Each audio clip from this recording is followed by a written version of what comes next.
저번 시간에 요 슬라이드 이제 저 뒷부분에 보면 마찰에 관련된 마찰이 아니라 기호에 관련된 얘기 했었죠.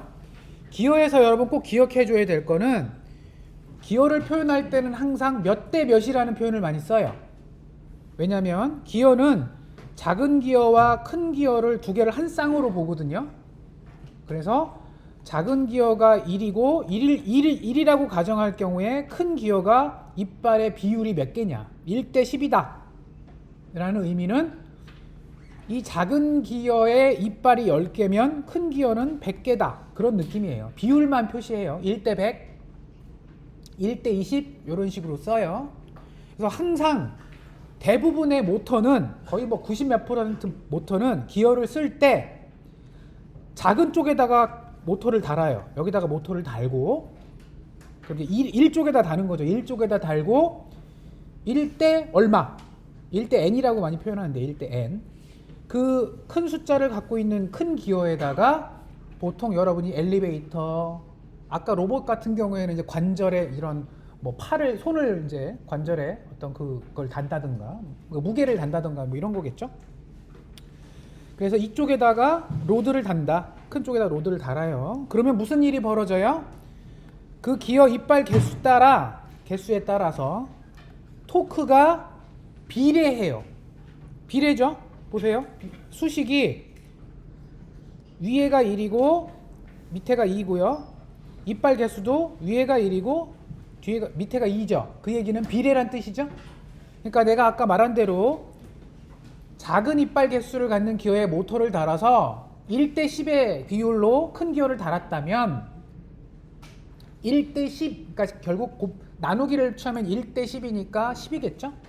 그래서 모터가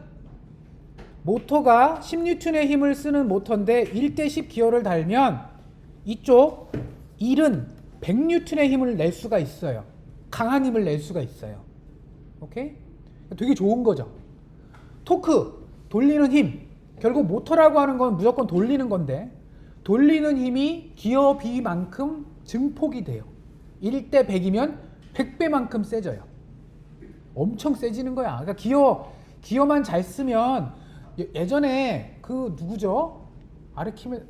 아리스토텔레스인지 아르키메데스인지 잘 기억이 안 나는데 굉장히 오래된 그런 사람이 뭐라고 그랬어요? 자기에게 지렛대와 굉장히 긴 이 지지점과 그쵸? 이런 얘기 했었잖아요. 이런 지지점과 충분히 긴 지렛대만 준다면 자기는 지구를 들어올릴 수 있다. 맞는 얘기예요. 왜냐하면 아까 이게 지렛대가 이게 1대 100 요 비율이 이게 기업이랑 같은 거예요. 1대 100, 1대 1000, 1대 10,000 그러면 여러분 힘이 10,000배가 커질 수가 있는 거야. 10억 배도 돼요. 1조 배까지도 키울 수 있어요. 근데 그러려면 뭐가 문제예요? 여기가 1cm면 이쪽이 1조 cm짜리 지렛대가 긴 게 있어야 되지. 그게 불가능하고 또 이 밑에 이 지지점 얘가 지구의 무게를 견딜 수 있을 만큼 튼튼해야 되잖아요. 그런 게 있을 리도 없고 그러니까 이론적으로 그렇게 얘기를 한 거지. 근데 그만큼 이론적으로 얘는 오래전부터 다 알고 있었던 얘기예요. 그래서 이걸 통해서 여러분 우리 화성 정약용 기억나요? 정약용의 그 고등학교 때 수학인 사회인가 어디서 거중기 맞아요? 그 굉장히 무거운 돌을 수원성을 쌓을 때 그 돌을 거기다 쌓았잖아요. 사람이 그걸 들 수 있어? 뭐 100명이 모인다고 돌을 이렇게 잡아요. 100명 둘러앉아요. 들어요. 옮겨요. 이렇게 안 하죠? 어떻게 했어요? 거중기야. 그 거중기는 어떻게 쓴 거예요? 기어예요. 물론 돌을 해지만 같은 원리예요. 배웠죠? 그래서 예전에. 그래서 그런 거라서 기어는 너무나도 당연히 쓰는 건데 자 토크가 그만큼 증가해. 비례해. 좋아져. 항상 뭐예요? 이 세상은 자연은 트레이드 오프야. 얻는 게 있으면 분명히 잃는 게 있어요. 여러분. 그렇죠? 여러분이 고생을 해서 일을 하니까 얻는 거 뭐예요? 월급을 얻잖아. 당연한 거 아니야. 그렇지? 그런 식이에요. 그럼 뭘 잃어요? 속도를 잃어요. 속도가 완전 반대죠. 10배만큼의 힘을 얻는 대신에 속도가 10배만큼 줄어요. 그러니까 느려진다는 얘기지. 그러니까 모터는 회전이니까 회전이 느려져요. 근데 다행인 건 뭐냐면 모터는 기본적으로 빨리 돌아. 너무 빨리 돌아. 그게 문제였어. 근데 그 너무 빠른 속도를 조금 희생해서 힘을 얻었으니까 이득이죠. 그래서 무조건 기어를 쓴다라는 표현을 쓰고요. 속도가 빠르다는 얘기는, 빨리 돈다는 얘기는 뭐예요? 초당 더 많이, 각도를 더 많이 간다는 얘기죠. 그러니까 이 속도와 이 움직임 각도는 또 같은 얘기겠죠. 그리고 마찬가지로 이빨 개수가 많다 적다의 의미는, 이빨의 모양은 똑같아야 돼요. 그쵸? 작은 기어라고 이 이빨이 작으면 안 물리겠죠. 이빨하고 이빨이 똑같아야지, 왼쪽 이빨과 이 이빨이, 오른쪽이 이빨이 같아야지만 딱딱딱딱 물리겠죠. 한쪽은 이빨이 크고 한쪽은 이빨이 작으면 안 물리잖아요. 그쵸? 그래서 이빨은 무조건 똑같아요. 모양이 똑같고 크기가 똑같은데 이쪽에 이빨 개수가 더 많다는 얘기는 무슨 얘기예요? 표면, 이걸 펼치면 이렇게 되잖아요. 그리고 이빨이 이렇게 뭉치겠죠. 맞아요? 이게 10개고 여기가 2개만 한다고 하면 뭐예요? 이 길이가 줄어야 되겠죠. 길이가 그만큼 비례해서 줄어야 되겠죠. 그런데 이 원둘레는 뭐랑 비례해요? 원둘레 여러분 중학교 때인가 배웠잖아. 2파이 r이라고 배웠죠. 그러니까 이 길이는, 원주는 2파이 r이야. 결국 이빨의 개수가 반지름과 비례하네. 그쵸? 그래서 수식이 이것까지 나온 거예요. 알겠죠? 외울 필요는 절대 없고요. 꼭 기억해야 되는 건 요거예요. 중요한 거 요거. 그 다음에 요거는 반대다. 오케이? 요 세 개만 기억하세요. 자, 그러면 그걸 이용해서 이제 심화 문제가 들어갑니다. 병진 운동에서는 기어를 안 했어요, 문제를. 그렇지만 회전 운동에서는 거의 대부분 기어가 나올 겁니다. 오케이? 그러면 왼쪽이 모터일까, 오른쪽이 모터일까? 이 J1이 모터일까, J2가 모터일까? 얼핏 보면 똑같이 생겨갖고 모르겠지만 딱 보자마자 요걸 보면 알겠죠. J1은 토크라는 게 있네? 그쵸? 모터는 전기 에너지를 받아서 토크를 내는 애예요. 그래서 얘가 모터겠구나라는 걸 짐작을 할 수가 있는 거야. 오른쪽은 토크라는 표현이 없잖아요. 뭐만 있어요? 오른쪽은? 이건 각도니까 이건 뭐 당연히 있어야 되고, 이너셔 있고요. 그 다음에 마찰이 있죠? FC가 무슨 마찰이라고 했어요? 쿨록 마찰이라고 불렀나요? 그쵸? 점성 마찰은 없네. 점성 마찰이 있으려면 여기 B라고 써 있었어야 되는데 B가 없는 거 보니까 이 문제의 경우에는 점성 마찰은 신경 안 썼나 보다. 아니네. 미안해요. 여기 있네요. 실수했어요. 점성 마찰도 있고 쿨록 마찰도 있고. 짜증나네요. 이거 보통 안 한다고 그랬는데 내가 큰 소리 쳤는데 첫 번째 예제가 있네요. 자, 그러면 식을 세워봅시다. 식은 항상 뭘 기준으로? 병진 운동에서는 질량을 기준으로 식을 세우면 되고, 회전 운동에서는 요 이너셔, 모먼트 오브 이너셔를 기준으로 하면 돼요. 그러면 여기 J1이 있잖아요. J2가 있고, 그럼 식이 2개 필요한 거야, 한마디로. 자, 여기 J1이라고 하면 모터가 돌아요. 토크는 T를 본인이 내고요. 각도는 세타1이라고 하는 각도로 돈대요. 맞아요? 그런데 방해하는 애가 있어요. 누구예요? 마찰이 일단 방해를 해요.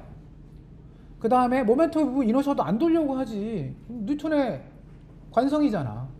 돌려고 하던 애는 계속 돌려고 하고요. 정지해 있던 애는 안 돌려고 해요. 계속 가만히 있으려고 해요. 관성이야. 회전도 마찬가지예요. 그러니까 얘도 안 돌려고 하고 얘도 안 돌려고 해요. 안 돌게 하려고 해요. 돌려고 하는 건 토크밖에 없어요. 그런데 추가적으로 이 모터의 이 축에 기어가 매달려 있어요. 이 기어는 모터 입장에서는 매달려 있는 일거리잖아. 그쵸? 얘도 일이야. 근데 얘는 어떤 식으로 안 돌려고 방해를 하냐면 책에서는 이런 식으로 문제풀이를 했어요. 얘는 얘를 돌리려면 T1이라고 하는 토크가 필요해 라는 걸로 여기다 수식을 썼어요. 그러면서 얘는 이너션은 없어. 표시 안 돼 있잖아. 그러니까 기어는 이너션은 없다라고 본 거예요. 이너션은 없지만 대신 쿨롱 마찰이 있고, 그쵸? T1이라는 힘이 필요해. 이렇게 한 거예요. 그러면 식을 써주면, 자, 돌려고 하는 애는 T, 안 돌려고 하는 애는 J1, DT제곱, D제곱, 세타 1이겠죠? 이게 뭐에 관련된 식이에요? 관성에 관련된 식이고요. 일단 마찰이 버티려고 하죠. 뭐에 비례해서? 속도에 비례해서. 그쵸? 그 다음에 뭐가 못 돌게 해요? T1이 못 돌게 하는데 T1만 있으면 괜찮은데, 이건 이제 기어 쪽이야. 요거 기어만 있으면 괜찮은데 여기도 마찰이 또 존재해. 근데 쿨롱 마찰은 식을 쓸 때 어떻게 쓴다고요? FC1이라고 한 상수에다가 방향 오메가 1 오메가 1 이렇게 쓴다. 아이고 쏘리, 이거 없죠? 물론 여러분, 교수님 언제 그렇게 썼어요? 이렇게 썼죠. 쿨롱 마찰은요, dt분의 d 세타 1에 dt분의 d 세타 1이라고 책에는 아까는 그렇게 썼잖아요. 이게 오메가잖아. 이게 오메가 1이고 이게 오메가 1이잖아. 그래서 이렇게 쓰는 게 맞지. 같은 얘기죠? 이 식이 무슨 식이에요? 요것과 관련된 식이에요. 그게 바로 이겁니다. 맞죠? 똑같죠? 두 번째는 계속 얘기하지만 관성을 기준으로 쓰라고 그랬어요. 얘죠? 한 덩어리에 묶여 있잖아. 자, 여기서 이 J2를 돌리려고 하는 애는 누구예요? 여기 모터는 없어. 그치? 모터는 없지만 뭐가 있어요? 기어를 통해서, 이 기어를 통해서 모터에 힘이 전달이 되죠. 그런데 전달된 힘을 T2라고 했어요. 그러면 T2라고 하는 토크 때문에 돌겠죠. 그래서 이 두 번째 식에서는 돌리려고 하는 애가 T2예요. 모터는 아니지만 이 모터를 기어를 통해서 힘을 전달받았기 때문에 T2가 돌리려고 해요. 그러면 안 돌려고 하는 건 마찬가지죠. J2에 DT제곱, D제곱, 세타 2. 이 관성이 도는 걸 세타 2라고 여기 정해놨으니까. 더하기, 여기도 마찰 존재하네요. B2, DT분의 D 세타 2. 또 쿨롱 마찰도 있죠. FC2 똑같네요. 식은. 아이고, 2 이거죠? 그게 바로 이 식이죠. 끝. 식은 두 개밖에 없어요. 이렇게 두 개. 그런데 그럼 이렇게 하고 식 끝이냐? 아니죠. 뭐가 있어요? 기어로 연결됐다라고 했잖아요. 그래서 이 기어의 이빨 개수는 N1, 이 기어의 이빨 개수는 N2. 그러면 여기에 T1과 T2는 어떤 관계라고 배웠죠? N2분의 N1은 뭐라고요? 이렇게 배웠죠? 비례한다고? 맞아요? 그러니까 이 공식까지 세 개를 쓴 거지. 이거랑 요거랑 이걸 이용해서 풀면 돼요. 그래서 지금 이 책에서는 그래? 그러면 내가 T1을 이 식을 조금 변형을 해보면 T1은 양변에다가 T2 곱하면 되니까 T2 곱하기 N2분의 N1 아니야. 그쵸? T2는 이거라며. 그럼 이 공식 통째로 여기다가 넣어볼게. 그 넣어본 게 이거야, 여러분. 그러면서 추가적으로 또 뭘 할 수 있어요? 이거 말고 또 하나 더 있죠. N2분의 N1 말은 T2분의 T1 말고 또 뭐 있었죠? 내가 꼭 외우라고 했던 거. 이건 오메가는 반대라고 그랬고, 또 뭐가 있어요? 세타 2하고 세타 1이 있죠? 맞아요? 그러니까 그거를 또 이용한 거야. 그래서 여기 식에 세타 2가 있잖아. 그리고 오메가 2도 있네. 그래서 그거를 전부 세타 1과 오메가 1으로 다 바꿔준 거예요. 세타 2도 바꾸고. 그럼 세타 2는 어떻게 돼요? 세타 2는 요거랑 하면 되니까 N2, N1 곱하기 세타 1이고. 그쵸? 그 다음에 오메가 2는 N2분의 N1 오메가 1이겠죠. 맞죠? 그래서 요걸로 바꿔치기 하고, 요 세타 2를 다 요걸로 바꿔치기 했어요. 그래서 정리한 식이 맨 마지막 식이야. 요렇게. 요렇게. 요 맨 마지막 식이 그 식이에요. 그러고 나니까 이걸 보니까 자, 이 식을 좀 해석을 다르게 해봅시다. 이거 신경 쓰지 말고 요거 빼고 T1은 요거죠. T1. 요 토크는 이 토크 때문에 누가 도는 거야? 물론 이 토크는 T1은 누가 준 거야? 원래는 T가 준 거지. 그치? 그렇지만 얘 입장에서는 이 J2 입장에서 보면 모터는 안 보여. 모터는 기어 거쳐서 뒤에 있는 걸로 보여. 그러니까 J2 입장에서는 나를 돌린 건 T2예요. 근데 T2는 T1이 돌린 거예요. 맞죠? 그럼 T1을 기준으로 보면 T1이 돌리고요. 얘를 이 통째로 T1을 돌리는 힘이라고 보고, 그럼 나머지 애들을 써주면 이렇게 써줄 수 있다는 거예요. 그러면 얘를 약간 이런 느낌으로 봐도 되지. 여기 T1이 있고 여기에 J2가 있고요. 그 다음에 마찰이 있고요. B라고 하는 게 마찰이 있고요. 여기에 뭐 FC라는 게 있는 것처럼 느끼기 되죠? 얘 입장에서 보면 얘가 돌리는 거잖아. T1 힘이. 그러니까 이렇게 생각할 수도 있잖아. 그럼 J2가 J2로 보이느냐? 자, 보세요. J2 위치가 요걸로 바뀌었죠. 이너셔 위치가 바뀌었죠. 원래는 뭐였어? 원래는 이거였잖아. 그런데 기어를 쓰고 나서 보니까 J2가 이걸로 느껴지고 B2가 이걸로 느껴지고 쿨롱의 마찰이 이걸로 느껴지는 거야. 오케이? 그럼 이걸 어떻게 생각하면 되냐면 이걸 갖고 기어는 힘을 전달해줘요. 뭐 증폭시키고 뭐 속도를 뭐 반비례해서 느리게 만들고 이것도 있지만 그거는 이제 속도와 토크 얘기고, 이너셜을 줄이는 역할을 해요. 느낌상 이너셜가 작게 느껴져요. 얼마만큼? 기어비의 제곱만큼 반비례하게 작게 느껴져요. 그러니까 아까 기어비가 1대 10이면 토크는 10배로 증가하는 것처럼 느껴지지만 모터 입장에서 보면 이 뒤에 달린 얘가 100분의 1로 작게 느껴져요. 별거 아닌 것처럼 느껴져. 뭐 가볍네. 그러니까 이게 무슨 얘기냐면 여러분, 자, 모터에다가 여기다가 되게 무거운 10Nm 미터의 10Nm 미터가 하면 안 되는구나. 10이라고 하는 관성을 갖고 있는 물체가 있어. 막 덩어리가 무거워. 막 힘겨워.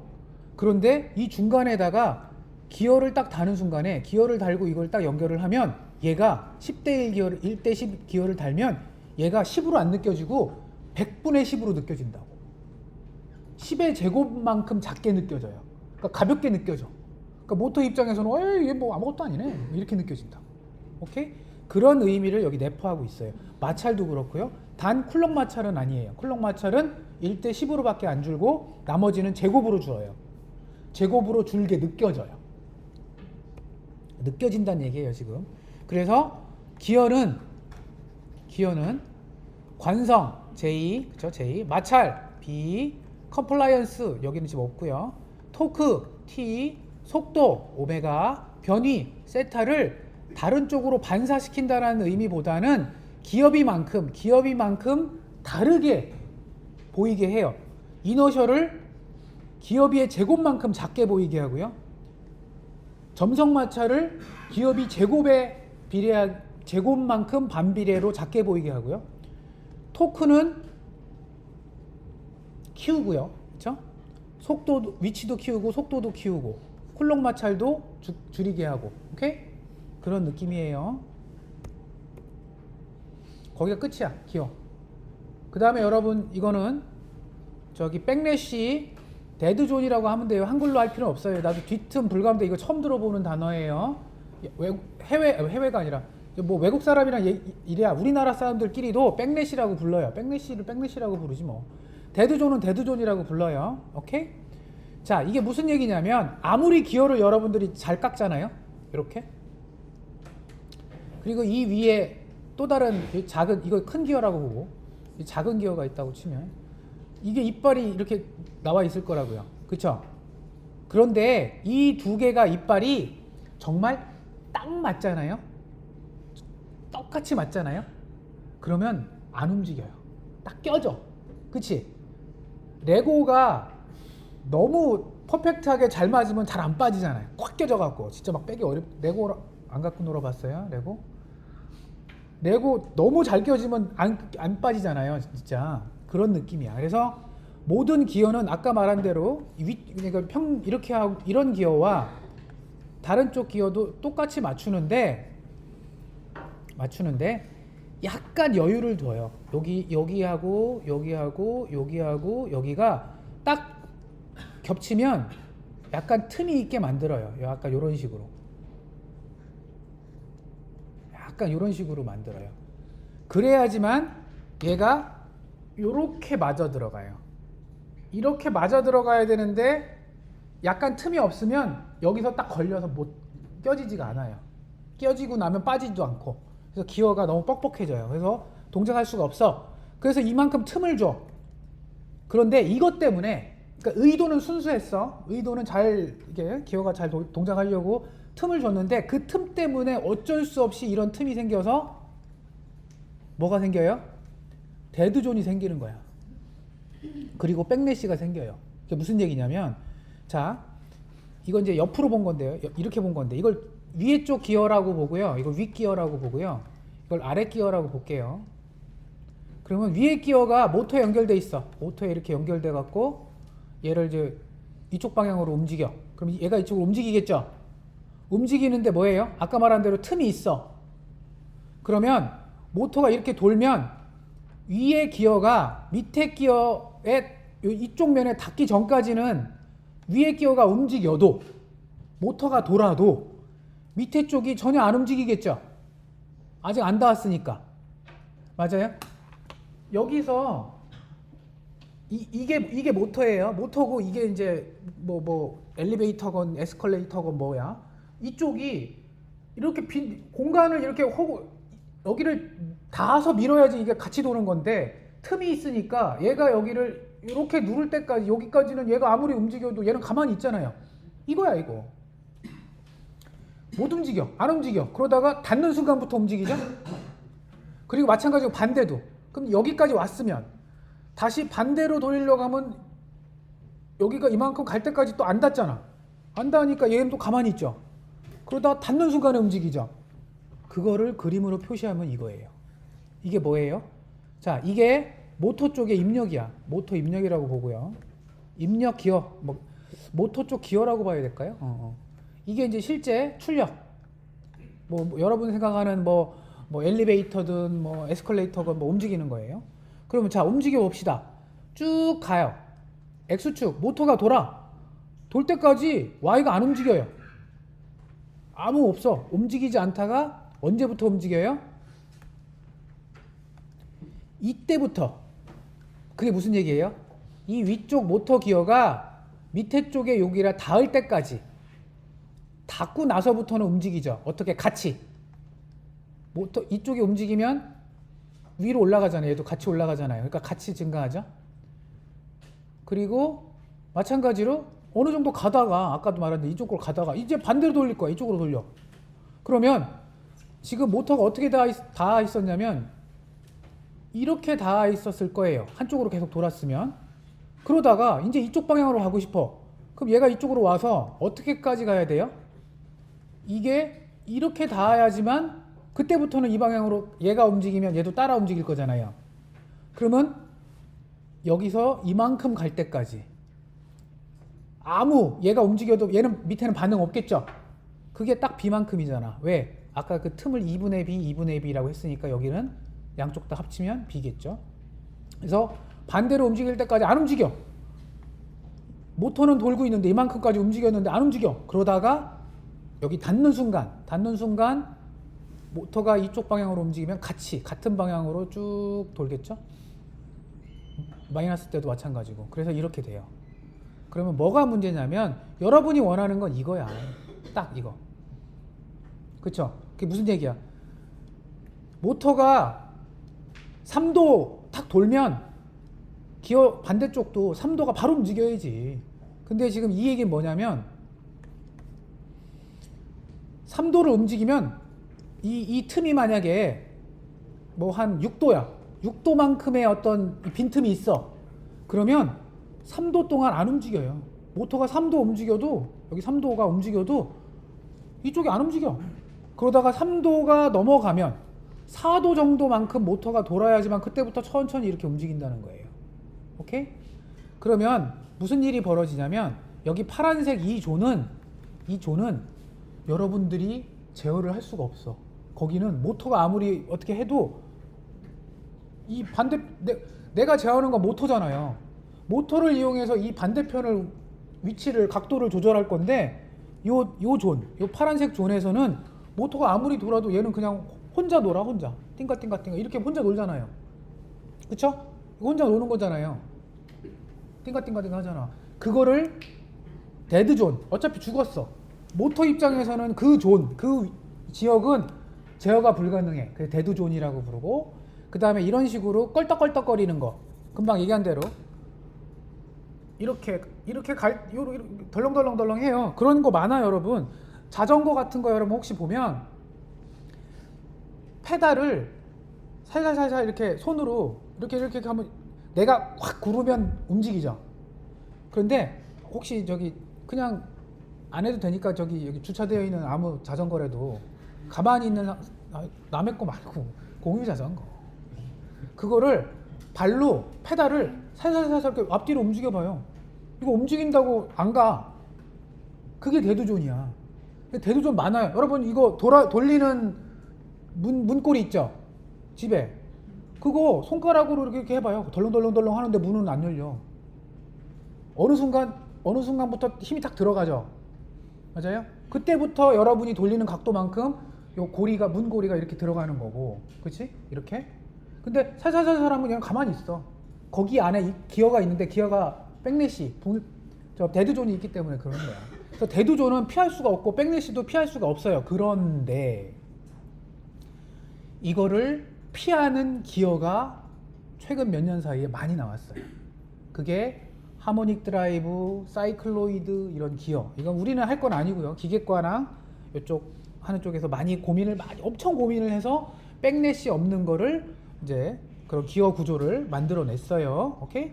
그래서 지금은 이제 많이 없어졌긴 했는데 여전히 저가 일반적인 기어는 다 백래시 이런 게 있다. 이런 것들이 뭘 만들어내냐면 비선형 특성을 만들어낸다.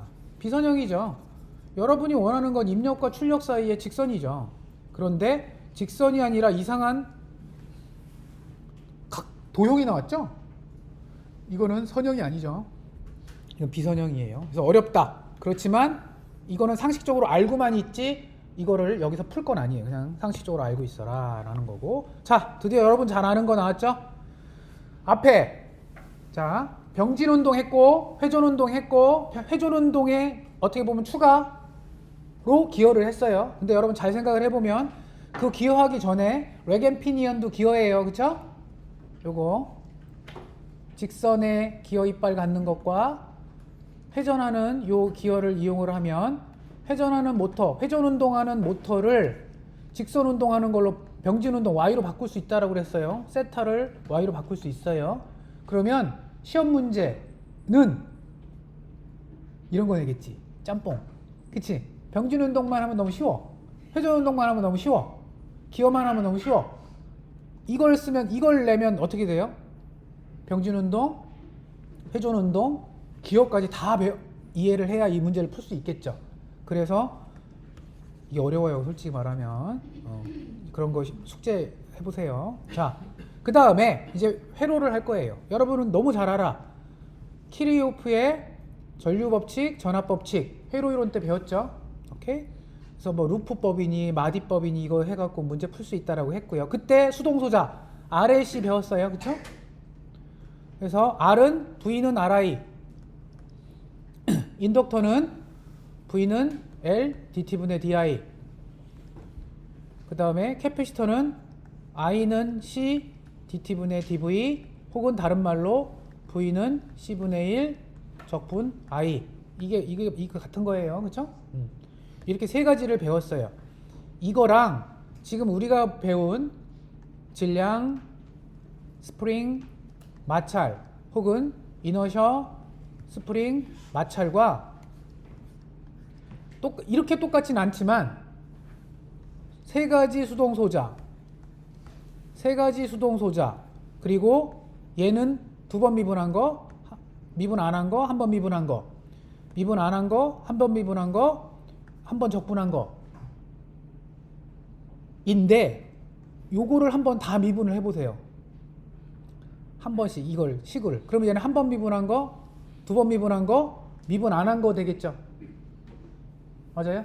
그런 느낌이야. 그러면 미분 안 한 거, 한 번 미분한 거, 두 번 미분한 걸로 기계적인 건 다 설명되고 전기는 한 번 미분한 거, 미분 안 한 거 적분이지만 그 식을 통째로 한 번 미분을 해버리면 한 번 미분한 거, 미분 안 한 거, 두 번 미분한 것처럼 느껴지기도 하죠. 그래서 전자회로랑 기계 회로랑 기계 뭐 설계랑 거의 해석하는 방법이 똑같아요. 오케이? 그래서 이거 써주면 이거 키르호프의 전압법칙 이거 전압 강화, 전압 강화, 전압 강화는 전압 상승 써주면 이거잖아. 그쵸? 미분 안 한 거, 미분 안 한 거, 미분 한 번 한 이거 적분이지. 적분한 거 한 번 한 거잖아. 근데 어떻게 하면 돼요? 식을 전체를 한 번 다 미분해. 그럼 뭐가 돼요? 두 번 미분한 거, 한 번 미분한 거, 미분 안 한 거. 입력. 이거 아까 병진 운동이랑 똑같죠? 형태가. 회전이랑도 똑같죠? 맞아요? 그래서 이것도 2차 미분, 1차 미분, 미분 안 한 거, 입력의 형태네? 그래서 우리가 얘기했지 않아요? 2차 미분 방정식으로, 표준형 2차 미분 방정식으로 움직이는 것들은 해석을 많이 한다. 표현이 많이 되니까. 그런데 여러분이 배운 회로도 2차 미분 방정식으로 해석이 되네. 그래서 되게 아날로거스하다. 비슷하다. 아날로거스가 비슷하다는 뜻이에요. 비슷하다. 그러면 교수님 이렇게 저기 루프가 두 개인 이런 경우에도 그렇습니까? 요거 루프 이거 풀고 요거 풀고 풀어보세요. 요 식 두 개죠. 요 식 두 개. 그리고 여기에 흐르는 저기 전류는 I는 C dt분의 dv여야 되니까. 그렇죠? 그래서 여기다 이 식이죠. 여기가 V를 이 C라고 그러니까 확실히 자동제에서 우리는 전압을 V라고 했잖아요. 근데 지금 이 책은 회로책은 아니잖아. 그치? 여기는 전압을 E라고 했어요. 헷갈리지 마세요. 그거 빼고는 똑같아요. 여기 이쪽에 흐르는 전류가 I1이고 이쪽에 흐르는 전류가 I2면 키르호프의 전류 법칙이잖아. 그럼 이쪽에 흐르는 전류는 I1에서 I2를 빼면 이만큼 이쪽으로 흐르겠죠? 그게 써준 거야. 그래서 식 3개 만들어서 정리하면 되겠죠? 이거 아무거나 하나 이쪽에다 집어넣고 저기 정리하면 식이 I1에 관련된 식 하나. 아니네. 둘 다 I1과 I2에 관련된 2차 미분식이 두 개가 나왔네요. 그쵸? 식이 두 개 나와야지. 우리 회로 때도 이거 루프가 뻥 뚫린 루프, 유리창이라고 난 표현했었는데 회로 때. 이 루프가 두 개잖아요. 물론 이제 이것까지 하면 세 개인데 실제 식에 우리가 필요한 식은 요 루프 하나에서 요 루프 두 개에서 나온 식만 있으면 돼요. 그래서 아무튼 식 두 개만 나오면 돼요. 그래서 식 두 개 나왔죠.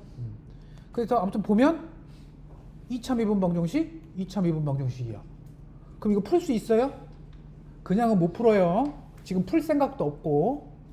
대신 풀려면 어떻게 풀면 돼요? 라플라스 변환을 하면 돼요. 그쵸? 에펠탑에 사람 그 이름 있는 라플라스가 요 풀이 방법을 여러분 미분 방정식 푸는 방법을 라플라스가 쉬운 방법을 알려준 거야. 그러니까 그 라플라스는 무조건 알아야 돼요.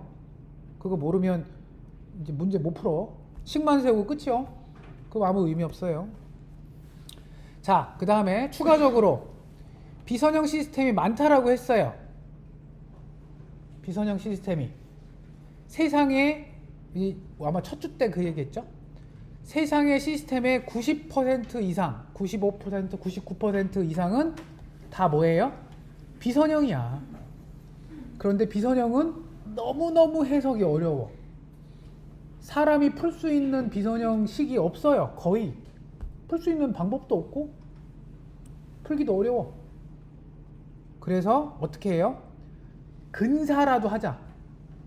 근사화라도 하자. 그래서 비선형 시스템을 근사해서 선형 느낌, 선형식으로 바꿔요. 그걸 선형화, 리니어라이제이션이라고 불러요. 리니어가 선형이잖아요. 리니어. 라이 ZATION 하면 리니어라이제이션, 선형화를 하겠다. 그러니까 비선형식을 선형식으로 바꾸겠다는 뜻이에요. 한마디로. 근데 그걸 어떻게 하느냐? 다행인 건 여러분들이 배웠어. 테일러 급수를 써요. 사람 이름이죠. 또 테일러가 뭐라고 그랬냐면 세상의 모든 식은 무한대의 이 급수로 표현할 수 있다. 세상의 모든 식은. 그래서 선형이든 비선형이든 상관없이 세상의 모든 식은 급수로 표현할 수 있어. 대신 비선형식을 표현하려면 무한대까지 가야 되긴 하지. 그러니까 이론상 된다.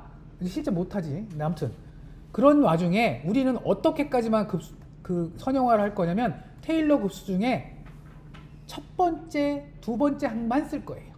즉 테일러 급수는 일반적인 이런 함수를 무한대로 이렇게 급수로 쭉, 이거 무한대잖아. 점점점점점점점점 n이, 그리고 원래는 하면 n이 무한대까지 가야 되죠. 맞아요? 그러면 무슨 얘기야? 어떠한 함수 f도 이렇게 급수로 표현할 수 있다라고 한 거야. 근데 우리는 이거 다 필요 없어. 어차피 할 수도 없어. 그래서 어디까지만 하냐? 첫 번째 항 무조건 상수예요. 더하기 첫 번째 미분항까지만 쓰겠다. 나머지는 안 쓰겠다. 그러면 이 꼴이 안 되죠. 이 뒤에 거가 무한대까지 간 거를 포함시켜야 이 꼴이라고 그랬잖아요. 그럼 뭐라고 불러요? 이 꼴이 아니니까 근사. 그래서 근사를 쓰는 거야. 테일러 급수를 이용해서 근사한 거예요. 근사. 오케이? 그래서 우리는 이것만 기억하면 돼요. 테일러 급수 중에 이것만. 첫 번째 항은 뭐예요? 그냥 숫자 넣어서 상수 만드는 거고요. 개수 만드는 거고요. 그 다음에는 한 번 미분하고 그 다음에 x 빼기 그 값. 오케이? 그래서 어떻게 되냐면 이런 이상한 곡선이 있어. 이런 곡선. 뭐 여기에 막 이렇게 돼 있을 수도 있어요. 막 이렇게 가갖고 막 이런 거 비선형이야. 절대 표현 못해. 표현할 수 있겠지만 이거 갖고 할 수도 없어. 그런데 우리는 뭘 할 거냐면 나 이런 비선형 시스템을 선형화할래. 어떻게? 한 점을 잡아요. 내가 진짜 선형화를 하고 싶은 점을 하나 딱 찍은 다음에 이 점의 근처에서만 근사를 해요. 어떻게? 여기에 값이 이게 x 만약에 i다. x 제로라고 합시다. 지금 그림은 xi라고 되어 있는데 제로라고 할게요. 제로면 어떻게 근사하면 되냐면 이 전체 이거 전체를 근사하는 게 아니야, 여러분. 이거를 절대 근사할 수 없어. 딱 요 지점에서만 선형화를 할 거야. 어떻게 할 거냐면 테일러 급수, 여기도 이제 물결무늬 했죠. 근사한다고. 첫 번째 뭐예요? 원래 함수, 이 함수에다가 요 값을 넣어. 그럼 뭐가 나와요? 여기다가 요 x 제로를 여기다가 넣어주면 요 점이 하나 딱 찍히겠지. 점 하나. 그쵸? 그거 더하기 요 f라고 하는 이 비선형 함수를, 이 fx를 미분을 해. 미분을 하면 뭐가 나와요? 이 비선형 함수의 기울기가 나오겠죠. 뭐 여기 기울기, 여기 기울기, 여기 기울기, 막 기울기가 표현되겠죠? 그 기울기 중에서 나는 x0일 때의 기울기만 궁금해. 그러면 뭐가 나와요? 이 점에서의 기울기는 접선이죠? 접선의 선이 나오겠죠?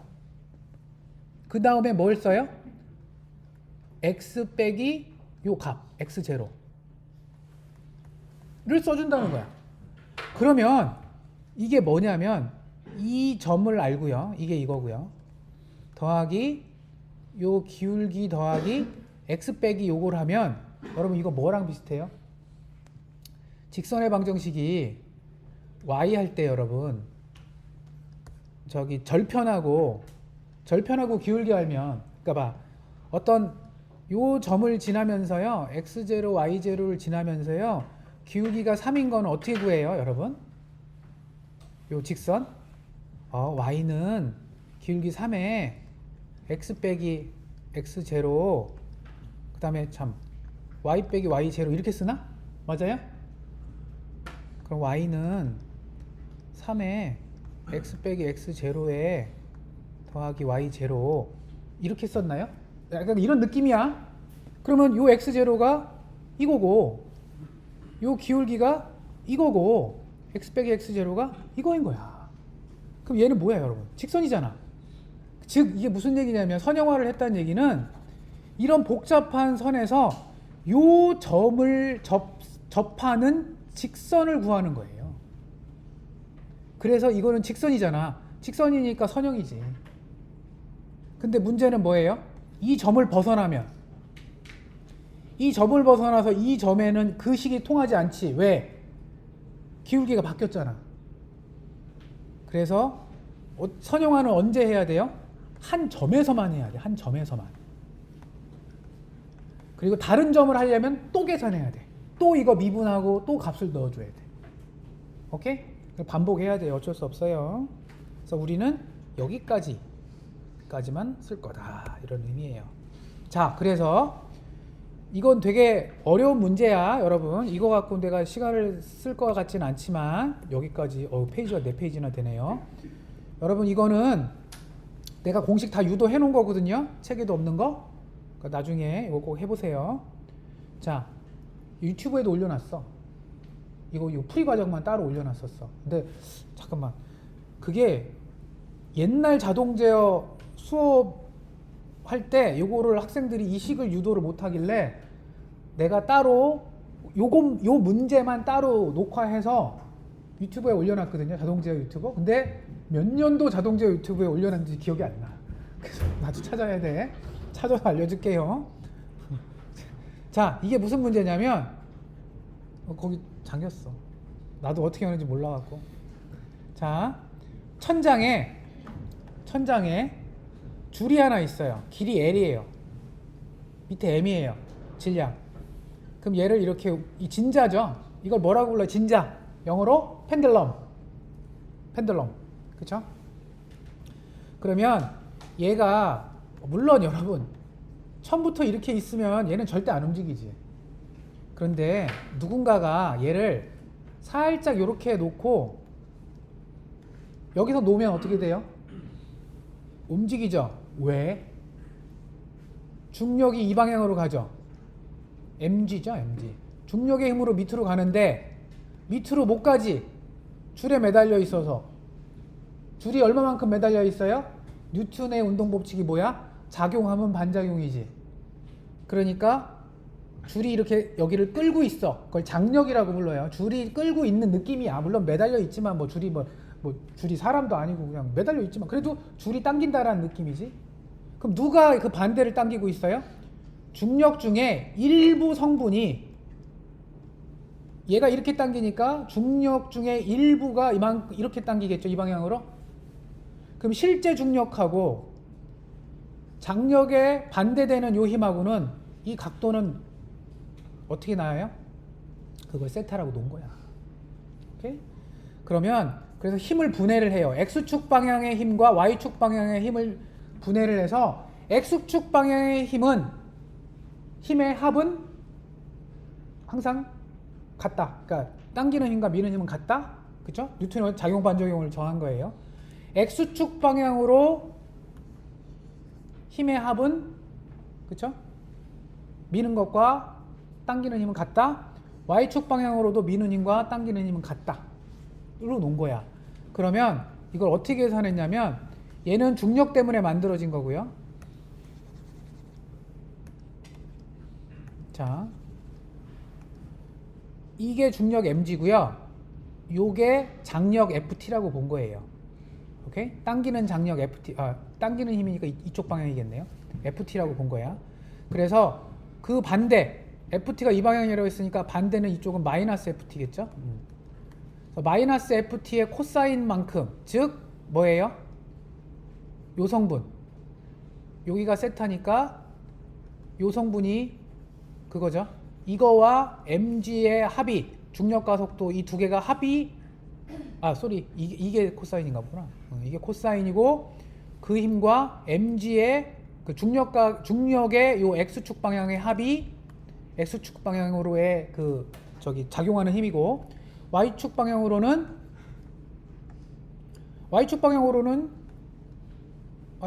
뭐야? y축 방향으로는 이거잖아. 좀 이상한데요? 아무튼 보세요.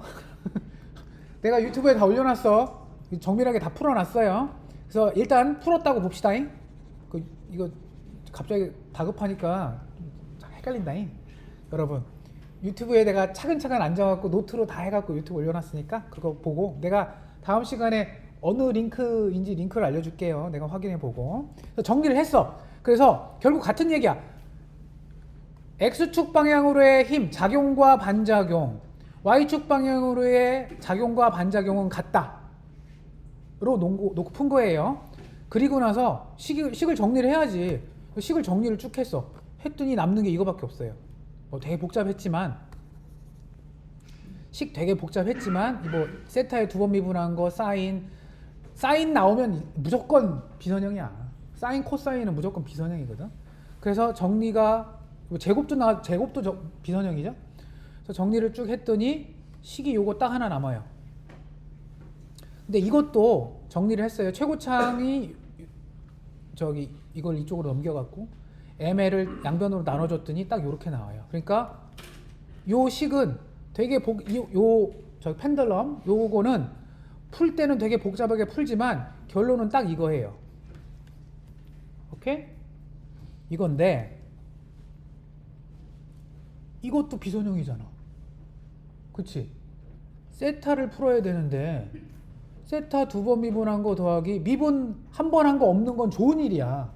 계산할 게 줄었으니까. 그런데 더하기 세타가 사인 안에 들어가 있네? 그러면 못 풀어요. 이거는 풀 수 있는 방법이 없어. 물론 라플라스 하면 돼요. 근데 못 풀어. 일단 못 푼다고 엄살을 떨어야지. 못 풀어. 그럼 어떻게 해야 돼? 금방 배운 테일러 급수를 이용하면 돼요. 그러면 우리가 관심 있는 건 뭐냐? 벽에서 이렇게 매달려 있는데 아까 세타를 어디라고 했죠? 여기라고 했네요. 이렇게 할 때 여기를 세타라고 잡았어요. 그럼 어디가 궁금하냐면 나 여기가 궁금한 것도 아니고 여기가 궁금한 것도 아니고 여기 궁금한 것도 아니고 얘가 이렇게 움직이다가 0을 지날 때 세타가 0이면 여기겠죠? 여길 지날 때 과연 어떤 식으로 세타가 바뀌는지가 궁금해요.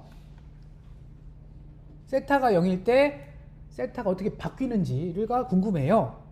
그러면 세타가 0일 때를 기준으로 테일러 급수를 하면 돼요. 오케이?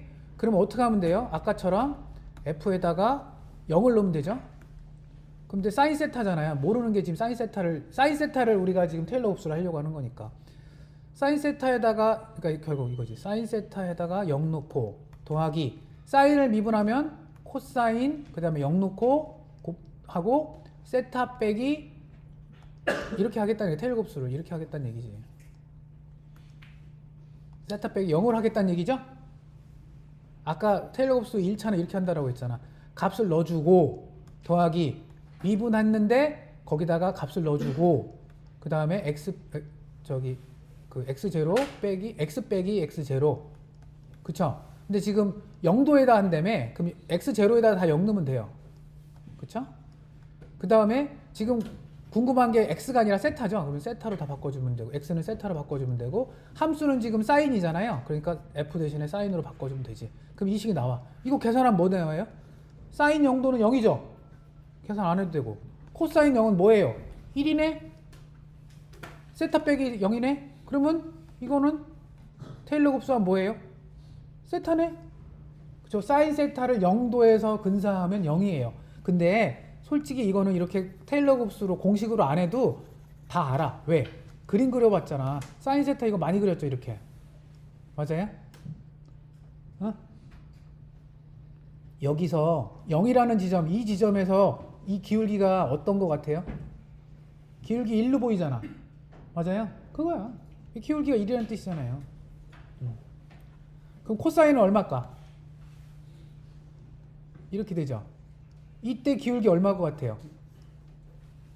평평하잖아. 기울기 0이지 뭐. 계산 안 해도 알아. 아니, 느낌으로 그림만 봐도 알아요.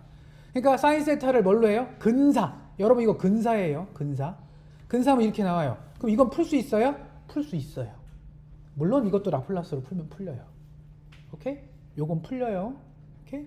그래서 이렇게 비선형 시스템을 선형화를 해서 테일러 급수로 1차 테일러 급수로 비선형을 선형으로 바꾼 다음에 선형화를 한 다음에 미분 방정식을 계속 전개해 나가면 된다. 이거 시험에 100% 나와요. 비선형. 지금 거의 중간고사 알려주고 있어요. 뭐예요? 병진 운동과 기어와 회전 운동 섞어 있는 문제 하나. 그죠? 그 다음에 비선형을 선형으로 바꿔주는 문제 하나. 이런 느낌으로 분명히 나올 거예요. 자, 아까 설명으로 아까도 했지만 기계랑 전기랑 유사하다. 왼쪽을 미분 방정식으로 쓰면 이거였죠. 오른쪽을 미분 방정식으로 풀면 이거였어요. 겉보기에는 다르지만 이 밑에 식을 한번 양변을 미분을 해버리면 미분 안 하고도 그냥 비교했네요. 미분해야지, 그치? 양변을 미분할게요. 밑에 식을, 밑에 식을 위에 식이랑 이 기계적인 시스템이랑 비슷하게 보이게 하려고 밑에 식을 미분할게요. 그럼 어떻게 돼요? dt 제곱 g 제곱 i 더하기 r dt분의 di 더하기 c분의 1 i는 입력을 미분한 거. 그럼 비교가 뭐 어떻게 돼요? 딱 느낌이 m하고 l하고 비슷하네. b하고 r하고 비슷하네. k하고 c분의 1하고 비슷하네. 오케이? 됐어요? 그게 바로 다음 장에 나온 이거예요. m하고 l하고 비슷하고 b하고 r하고 비슷하고 k하고 c분의 1하고 비슷하네. 그 다음에 여기서는 힘인데 힘하고 뭐랑 비슷해요? 전압의 미분이랑 비슷하네. 오케이? 근데 여기 미분이랑 비슷한데 그냥 힘하고 전압, 전류. 결국 이게 뭐야? 운동을 이 시스템이 병진 운동에서는 힘이 뭐예요? 힘이 뭐 하는 얘기예요? 움직이게 하는 원인이죠. 에너지죠. 마찬가지로 전기 회로에서 그 회로가 동작하도록 하는 건 뭐예요? 전압, 전류 뭐 이런 애들이겠죠. 그래서 그런 느낌으로 비슷하다고 여기다가 써놓은 거예요. 자, 아예 표로 만들어 놨어요. 얼마나 외우란 얘기 절대 아니에요, 여러분. 외울 필요 없어요. 근데 한번 보세요. 보면 도움이 돼요.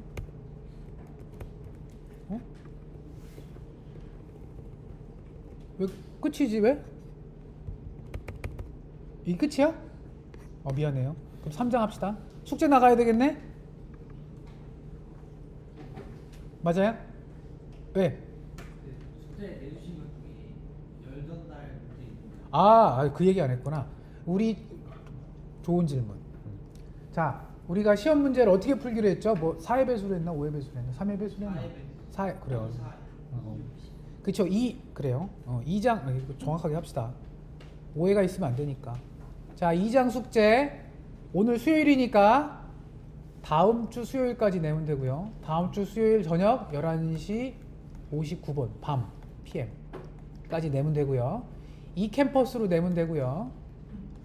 이 캠퍼스에다가 내가 2장 숙제를 낼 수 있는 걸 할게요. 그럼 여러분은 어떻게 하면 되냐면 아까 얘기한 대로 2장에 2번, 6번, 10번 이렇게 4의 배수로 나가면 돼요.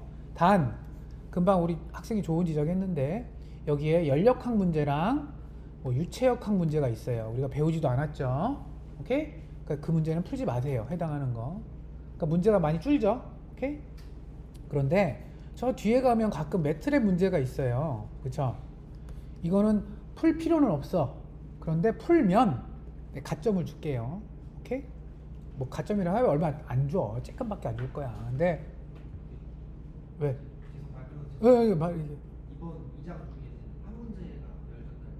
한 문제밖에 없어요? 네. 아 그럼 걔만 안 하면 되겠다. 오케이 좋아요. 고마워요. 자 그렇게 하면 되고요. 매트랩 문제는 옵션. 오케이 매트랩 쓸 수 있다. 할 수 있겠다. 2명? 3명? 4명밖에 없다. 야 너무 적다 야. 매트랩 따로 유튜브로 찍어야 되겠네요. 나만 힘들어. 못 찍을 것 같아. 여러분 유튜브에 매트랩 관련된 영상 많아. 그거 보고 해. 굳이 꼭 내가 찍을 필요는 없잖아, 여러분. 모든 걸 다 내가 할 수는 없어. 그치? 참고하세요. 자, 그 다음에 참 그리고 여러분 우리 전자과 학생은 매트랩 공짜인 거 알아? 풀 패키지? 몰라요? 여러분 매트랩 비싸. 풀 패키지가 400인가 500만 원짜리야. 근데 여러분 다 공짜야. 그러면 무조건 다운로드 해야지. 돈 버는 건데. 물론 팔 수는 없어. 여러분만 써야 돼. 걸리면 큰일 나. 우리 학교 학생은 재학 기간 동안에는 매트랩을 마음껏 써도 돼요. 학교에서 돈 엄청 주고 엄청 비싸게 통으로 샀어.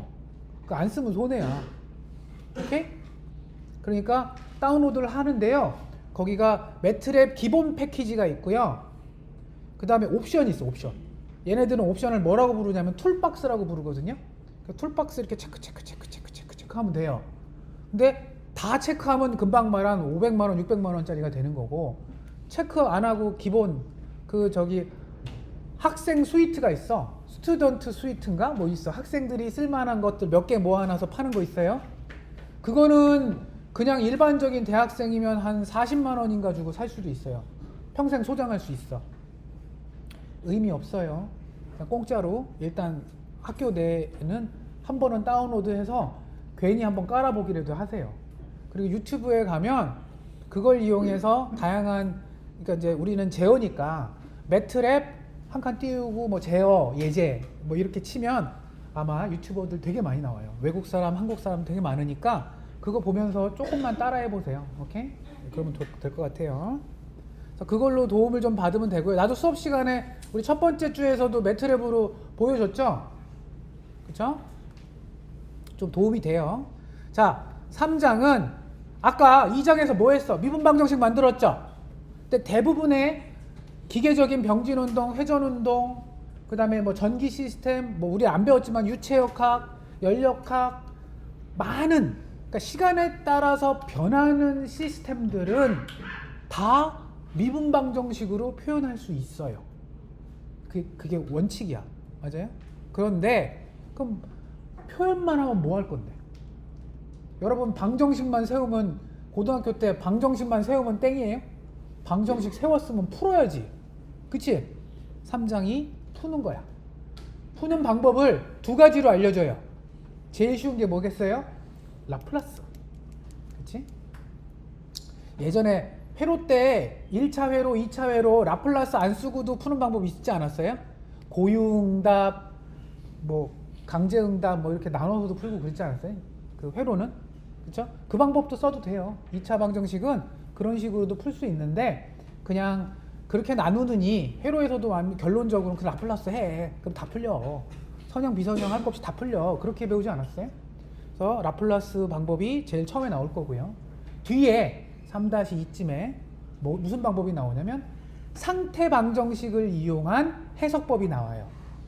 그게 요즘 뜨고 있는 방법. 미안해. 제어의 그 역사에서 최근이야. 최신 방법이야. 그 MG 방법이야. 근데 나온 지는 한 100년 됐어.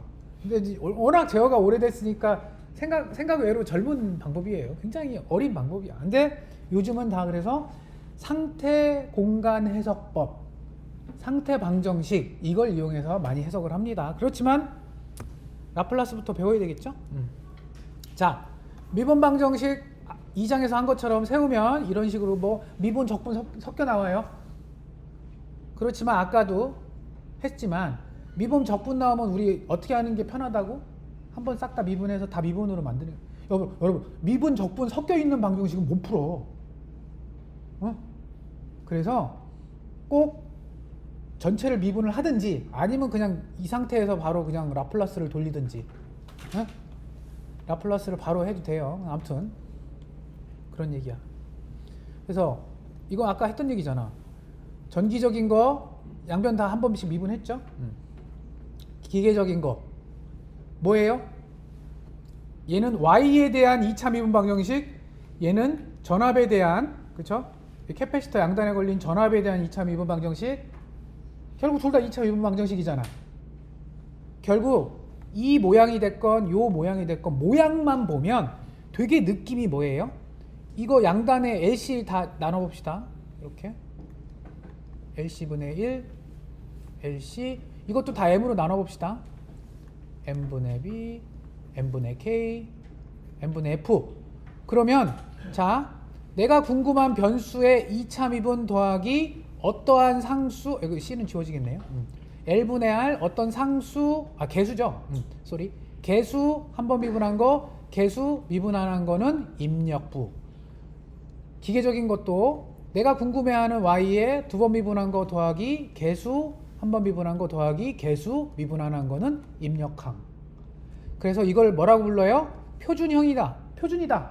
다 비슷하게 생겼어. 유체, 열, 전기, 기계, 시간에 따라서 변하는 시스템은 다 이런 식으로 비슷한데, 그래서 얘를 이 개수를 뭔가 대표하는 뭔가로 써야 되잖아요.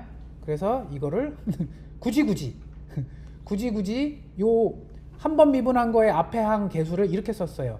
2배의, 나 맨날 이거 쓰기 이거 어려워. 요렇게 갖고 요렇게 갖고 요렇게 제타라고 불러요. 나는 이게 그리스 문자인데, 그릭 문자인데 이 제타라고 읽는 게 나는 제타라고 읽어요. 오메가 n 하고 y에 한번 미분한 거 요거. 그다음에 미분 안 한 거 앞에 있는 건 오메가 n의 제곱. 굳이 아니 이렇게 쓰면 편하지 않아요? AY 더하기 한 번 미분한 거 BY는 뭐 입력 C 곱하기 입력입니다. 그러니까 입력이니까 뭐 I든 U든 뭐 이렇게 써주면 되잖아. A하고 B라고 써주면 되지 뭐. 맞아요? 맞아요. 그런데 이렇게 써주는 이유가 있어. 복잡하게 이렇게 써주는 이유가 있어요. 뭐냐면 나중에 이걸 해석해 봤더니 요렇게 표현할 경우에 오메가 n과 이 제타가 맨날 이렇게 쓸게요. 오메가 n과 이 제타가 의미가 생겨요. 그래서 제타를 감쇄비라고 부르고요. 감쇄비라고 이름을 부르고요. 오메가 n은 고유응답 주파수. 그래서 이 감쇄비에 따라서 출력이 이 결과 y가 모양이 바뀌는 게 이 제타로 표현이 돼요. 오케이? 그리고 고유응답 주파수도 다 의미가 있어요. 그래서 굳이 어렵게 희한하게 이런 모양을 잡은 거야. 만약에 이거를 여러분 지금 편하기 위해서 이렇게 잡아버리면 이렇게 그냥 이건 지금은 이쁘지, 그쵸? 지금은 입력 이렇게 써주면 지금은 이뻐 보여. A 표준형 2차 미분 방정식에 한 번 미분한 거의 개수, 그 의미밖에 없는 거야. 다른 의미가 없어. 그렇지만 여러분 지금은 복잡하지만 이렇게 써주면 제타가 의미가 있어요. 뒤에 나중에 해석을 해요. 오메가 n도 의미가 있어요. 오케이? 그래서 지금 계속 이렇게 써주는 게 좋아요. 회로 때도 이거 이렇게 써줬어요. 자, 미분 방정식을 푸는 방법. 선형이면서 미분 방정식인데요. n차 미분 방정식 입력조차도 n번 미분했어요. 이게 일반적인 표현 방법인데 이거 우리가 못 풀어 절대. 그치? 그러니까 우리는 끽해봐야 n이 2, 조금 운이 좋으면 한 3까지는 풀 거야. 시험에도 그렇게 낼 거고. 손으로는 한계가 있어요. 아무리 라플라스를 동원을 해도 2, 3차 이상 넘어가면 특수한 경우 아니고는 못 풀어요. 일반적으로. 입력도 막 이렇게 M차 미분하고 이거는 일반적인 얘기예요. 그 중에 n이 1이면 그걸 1차 선형 상미분 방정식이라고 부르고 그러면 n이 1이니까 이렇게 써주면 되고요. 2차 미분이면 이렇게 써주면 되겠죠? 그러면 앞서 설명한 얘는 뭐랑 비슷해요? 2차 시스템이죠? 그래서 2차 시스템이라고 부른 거야. 2차 시스템. 원래 이렇게 써주면 되지 않을까? 내 얘기가 그 얘기야. 이렇게 써주면 되지. 그럼 이거는 수학적으로밖에 모양이 안 이쁘지 실질적으로 나중에 해석할 때 보면 A1이랑 A0가 아무 의미가 없어. 개수라는 거밖에는 의미가 없어요. 근데 이거를 A1을 굳이 E제타 오메가 N이라고 쓰고 A0를 오메가 제로라고 써주면 이거는 물리적으로 전자에서도 의미가 있고 기계에서도 의미가 생겨요. 그래서 앞으로 이렇게 써줄 거예요. 자, 그래서 아까 비선형 시스템 이거였죠? 이거 저기 뭐죠? 테일러 급수, 1차 테일러 급수로 근사화해서 이렇게 했어요. 그럼 이걸 풀어야지. 어떻게 해요? 방법 없어요. 내가 이거 옛날에 낙서를 이렇게 했나 보다. 라플라스 변환. 왜? 한 번에 풀려. 미분 방정식 그냥 바로 대수 방정식 미분이 없어지는 거야. 미분 방정식인데 미분이 없어져. 그래서 그냥 숫자 덧셈, 나눗셈, 곱셈, 뺄셈 뭐 이런 걸로 그냥 쉽게 풀린다는 얘기. 대수 방정식으로 바뀐다는 얘기는. 그래서 풀 수 있다. 대신 항상 인생은 뭐예요? 트레이드 오프. 대신 뭐가 힘들어요? 절차가 많아져. 오케이? 어려운 걸 푸는데 쪼개서 여러 번 이것도 바꿨다가 저것도 바꿨다가 해요. 그래서 보통 우리는 어떻게 해요? 처음에 한번 뭐라죠? 일반적인 식을 라플라스 변환을 하고, 그렇죠? 순서가 라플라스 변환한 식을 그건 이제 대수방정식, 그러니까 분수 형태로 바뀌어요. 그거를 어떻게 해요? 부분분수로 쪼개고, 그리고 그거 각각을 인버스 라플라스 트랜스폼을 다시 해줘서 문제를 풀죠. 그러니까 절차가 많아져. 대신 풀려. 그게 라플라스의 큰 특징이죠. 여러분 라플라스 변환 안 배운 친구 없죠? 배웠어요. 혹시 모르면, 혹시 기억이 잘 안 나면 강의 자료 참고하고, 동영상도 유튜브에 올린 것도 제일 처음 강의할 때만 2021년도인가 그때만 유튜브로 찍었지, 그 이후에는 그 유튜브 참고하세요 하고 넘어갔어. 그러니까 참고해서 넘어가세요. 라플라스 변환 되게 중요해. 이거 못하면 중간고사 못 풀어. 한마디로 잘 풀어야 돼요. 다행인 건 라플라스의 정의는 이거예요. 처음에 이 진짜 수학적인 정의는 이것만 기억하면 돼요. 얘는 뭐야? 일반적인 시간 쪽에 있는 함수를 라플라스 변환, 즉 기호를 이렇게 쓰죠. 멋있다. 라플라스 변환하면 대문자 f의 시간이 아니라 복소수 s로 변환이 되죠. 그러니까 지금 무슨 얘기냐면 이 식은 아마 수식이 시간에 관련된 수식이었을 거야. 그렇지? 근데 얘는 s에 관련된 식으로 바뀌어요. 그래서 수식이 막 s제곱 더하기 2s 더하기 3분의 s 플러스 4 이런 식으로 s의 함수로 바뀌어요. 이쪽에는 뭐였어요? 이쪽에는 막 ft가 원래 2 코사인 3파이 t였습니다. 2t 제곱에 이런 식의 시간의 함수였는데 라플라스를 변환하면 이런 식의 값이 나와요. s의 함수로 바뀌어요. t가 없어져요. 알겠어요?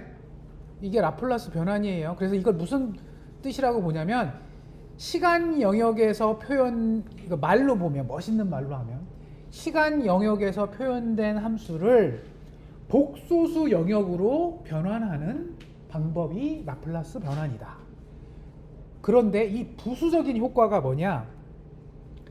부수적인 효과가 바로 이거예요.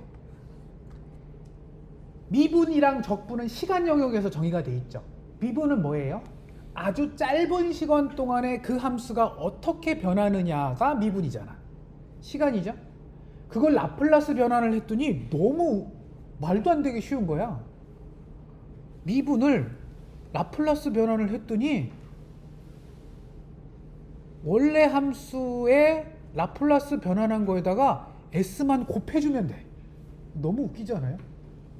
그 무슨 얘기냐면 사인 t를 미분한 거는 뭐 여러분 알죠? 코사인 t인 거 모른다고 가정합시다. 그럼 이거를 라플라스 변환해주면 얘는 사인을 라플라스 변환한 다음에 거기다가 s만 곱해주면 된다는 얘기야. 오케이? 그러니까 원래라면 사인을 미분하기 위해서 뭐 사인을 미분하면 코사인 t가 되고 뭐 이런 걸 외워야 되는데 그럴 필요 없어. 그냥 사인을 라플라스 변환하면 뭡니까? 바로 s제곱 더하기 1분의 1이거든요. 라플라스 변환하면? 그러면 이걸 알고 있으면 나는 사인을 미분하면 코사인인지 몰라도 사인을 미분한 거를 라플라스 변환하면 원래 이거에다가 s만 곱하면 돼요. 이렇게. 너무 쉬워. 이게 단 초기값은 더해줘요. 이게 초기값이거든요. 초기값. 우리 아까 그것처럼 t 이퀄 0일 때 초기값은 넣어줘야 돼요. 그러니까 다행인 건 사인 이 경우에는 예제 사인이니까 사인 0일 때 얼마예요? 0이잖아. 그래서 여기다가 더하기 0 하니까 이거 없어도 되고, 그죠? 이거예요. 그래서 요거는 꼭 기억을 해야 되는 거야. 이것 때문에 하는 거야. 라플라스 변환 왜 해요? 이것 때문에 하는 거야. 왜? 지금 2장부터 지금까지 뭐 배웠어? 물리적인 시스템이 미분 방정식으로 표현된다며. 근데 그걸 못 풀었잖아. 식만 세우고 못 풀었지. 근데 라플라스 하면 된다며. 왜? 미분을 그냥 s만 곱해주면 되니까. 그래서 이 식이 되게 중요한 거고 그 뒤에 있는 적분도 되게 중요한 거니까 꼭 기억을 하세요. 오늘 여기까지 하고 다음 시간에는 라플라스 변환 이해했다라고 가정하고 바로 뒤로 넘어갈 거예요. 오케이, 여기까지 할게요.